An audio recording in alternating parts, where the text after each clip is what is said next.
So, it's my second, vlog. I had to work out a meal plan with my grandmother. She at first wanted me to do it on my own, which I appreciate, but I didn't know what to really write. I mean, I have the knowledge. I was told what goes into an actual meal, but anything I thought of just didn't feel like it would be considered a meal for a normal person. So she tried to help, but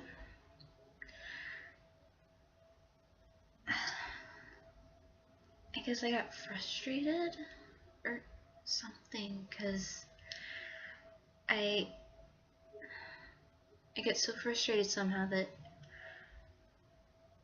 I really broke down crying in front of her, and I normally don't cry in front of anyone. And I could tell she was trying not to cry either, because for most of my life we were so close together. I would tell her anything and everything that was going on.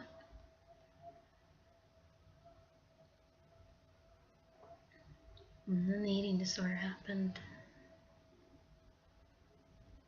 and I even shut her out.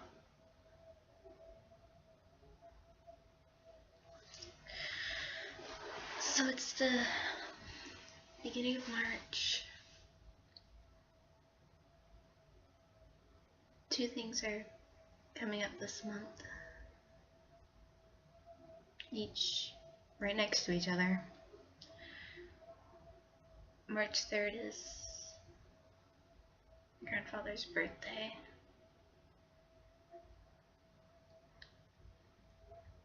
But he passed away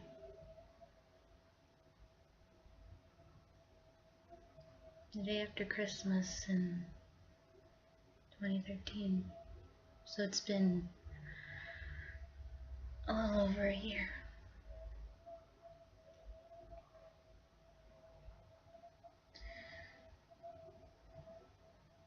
Last year we made his favorite meal, meatloaf.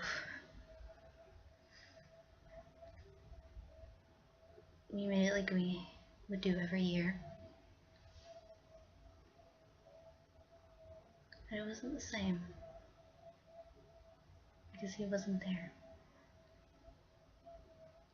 I wasn't as close as I probably could have been to him. My little brother's really close to him. My little brother doesn't have a dad, so my grandfather was like a dad.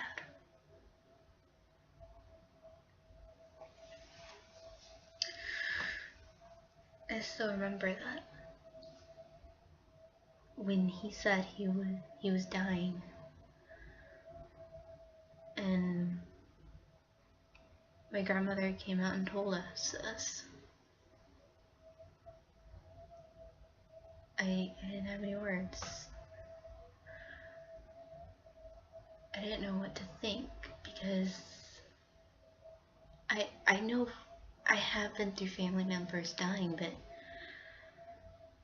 my great-grandparents, my grandmother's parents, both died while I was, my great-grandmother, I think around when I was 4, my great-grandfather a little before my brother was born, so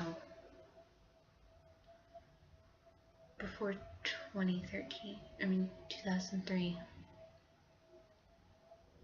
But anyways,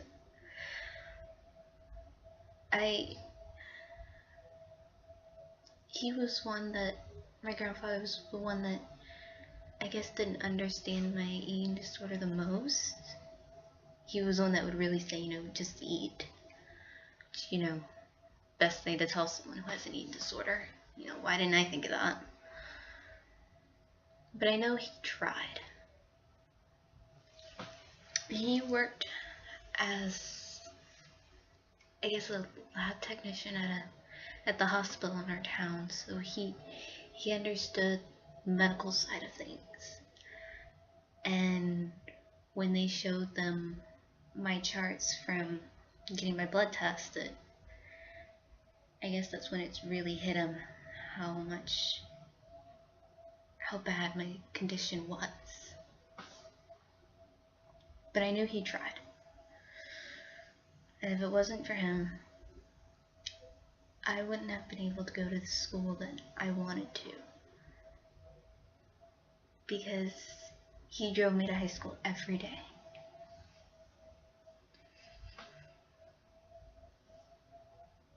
And if it wasn't for him, I would have been stuck in a crowded public school. And for starters, I'm not good with crowds, and I found it really difficult in public schools.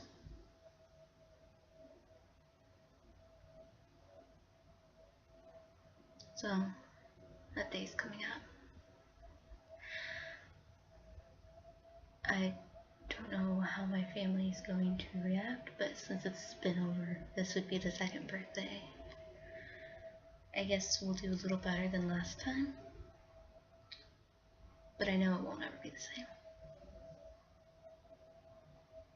I'm shivering right now because it's cold.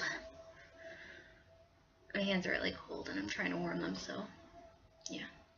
That's the thing with eating disorders, you can't hold your body temperature that well. So I get cold very easy, and it's cold anyways, but I guess I feel colder than a healthy person would feel right now.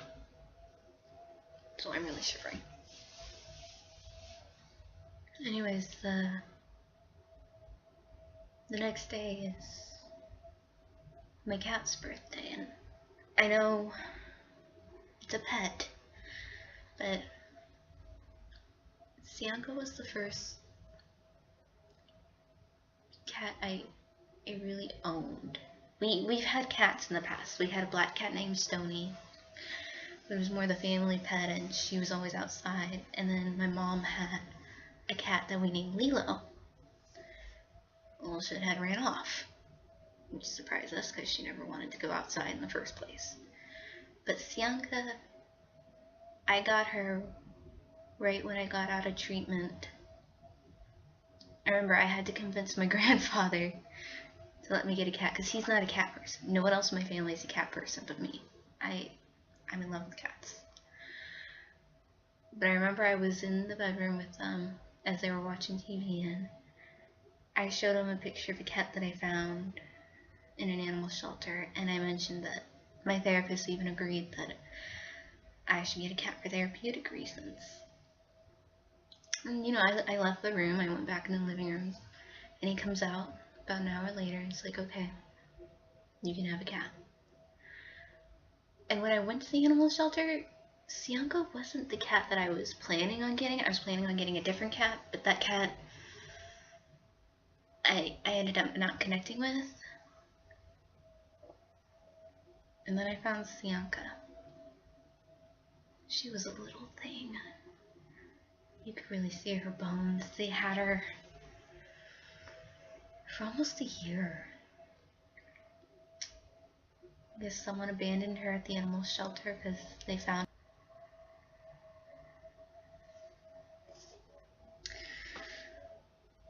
and they were trying to get her to gain weight, but she wasn't gaining weight. And my mom sat her on my lap, and I just knew she was the cat for me. The day I brought her home was hell. She apparently does not like cars. So, when cats get scared enough, they can't control their bowels, and thank God she was in a carrier. But my best friend and I cleaned her up. Of course, like any other cat, when they go to a new place, they hide under beds, but she slowly got used to it. That's when she would start meowing. They told us she was a talkative cat. I didn't believe her, except the shelter. She didn't say a word. She didn't say anything until we put her in the carrier, and she had not stopped since then. But she didn't sound like a normal cat. After a while, when I was on Xbox, people would say that it sounds like there's a screaming child in the background. There was no screaming child. That was my cat meowing. She apparently sounds like a screaming child. But, we found out she had hyperthyroid. We also found out that she wasn't 1 year old like the shelter told us, but a teenager, an old teenager, which meant I wasn't going to have her as long as I thought I would originally. But I didn't care.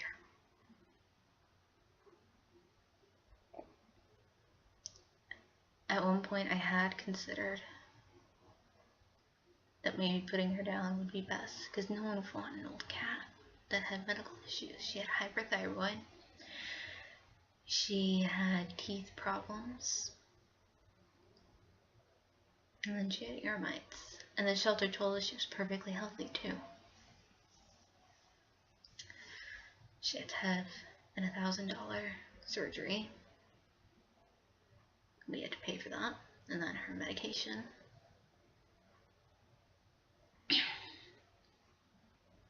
But I wouldn't have had any other cat.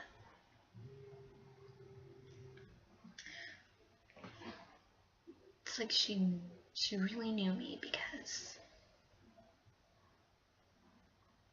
she knew when I needed someone.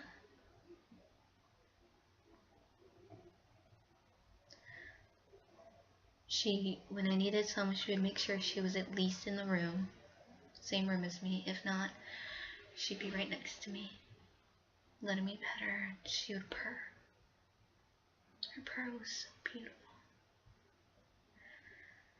And at night, she would sleep on the bookshelf right next to my bed, because one of the shelves is about the same level as the bed, so she'd sleep there. And then during the winter, she'd sleep on my pillow, taking up almost the whole pillow. But I would hear her purr, and it would be so soothing.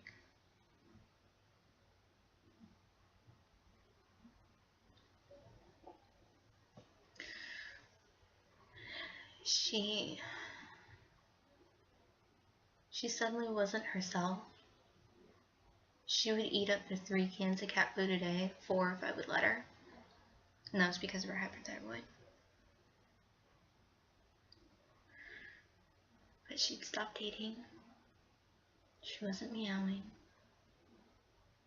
She wasn't moving around. We brought her to the vet. They gave us medication. We went home. And she kind of came back. But she's just never herself after that. And then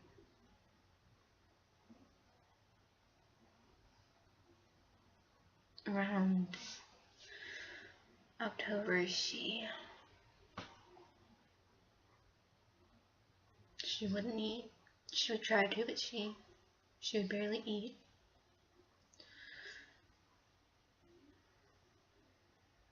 She hardly moved. The farthest she went from my room was the hallway. She tried to go further, but she just couldn't.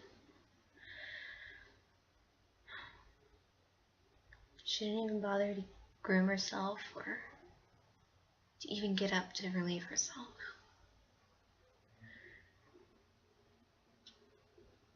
That's what I knew was time.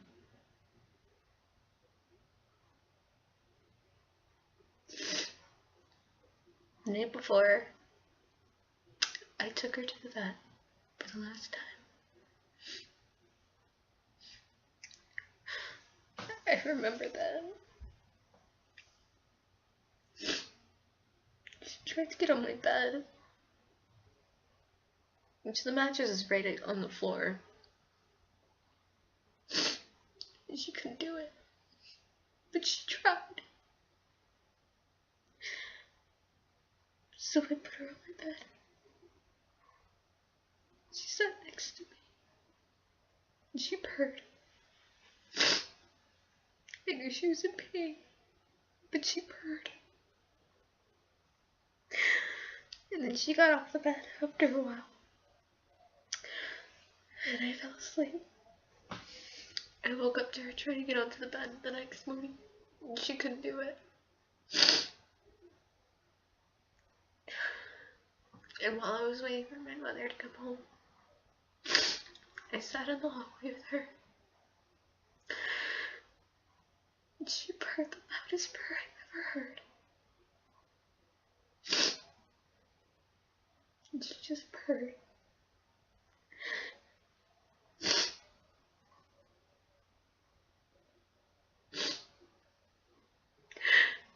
She knew she was going to be.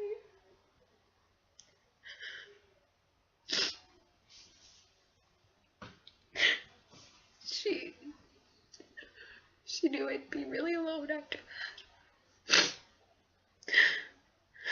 So she tried to make it easy.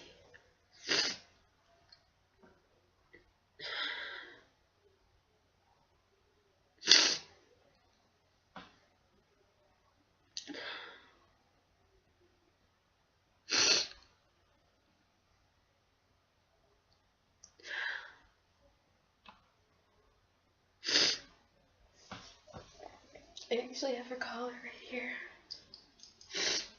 My little Sienka. She's real pretty too. She had a little dip, little spot, black spot. And she would curl up into a literal ball sometimes. This will be her first birthday that I won't have her. I only had her for 2 years.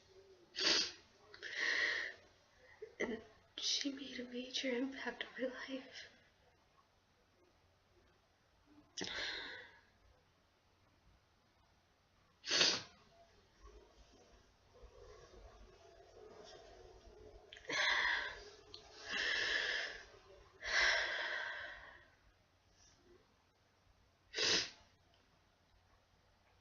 Today was a hard day.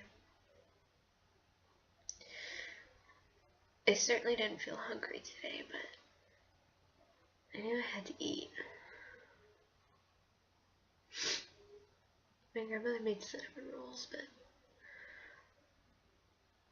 I was too nervous to eat something like that. All the sweet in it.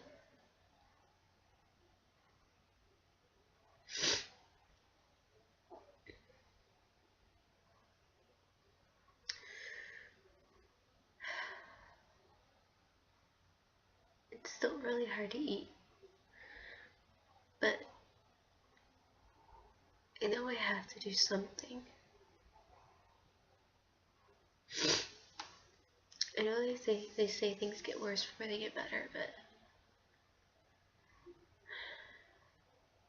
but I really don't think I can allow it to get any worse.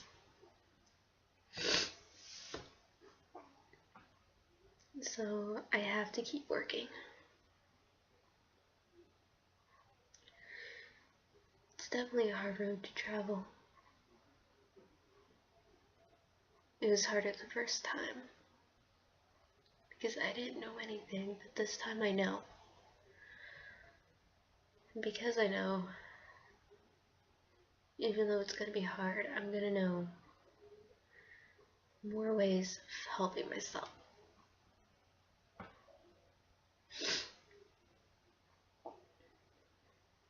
I've already started, and I'm not stopping until I reach the goal of being cured, of being fully recovered. And I know there'll still be a little piece of that eating disorder still there for the rest of my life, but I'm not going to let it control me. Because I have so much I want to do with my life. that I can't do with an eating disorder.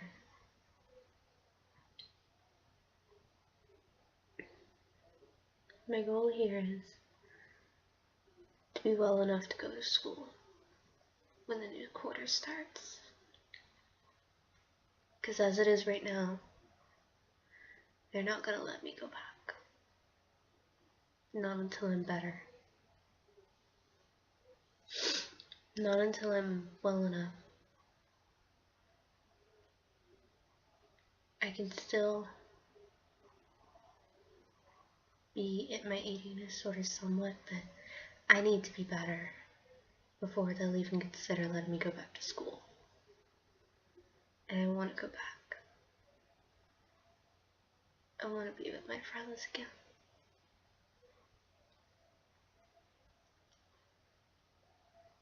I want to learn more about becoming an animator.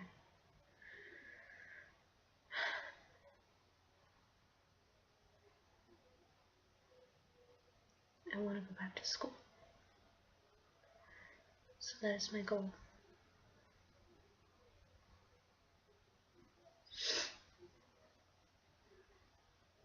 I've started my journey. And I'm going to keep walking.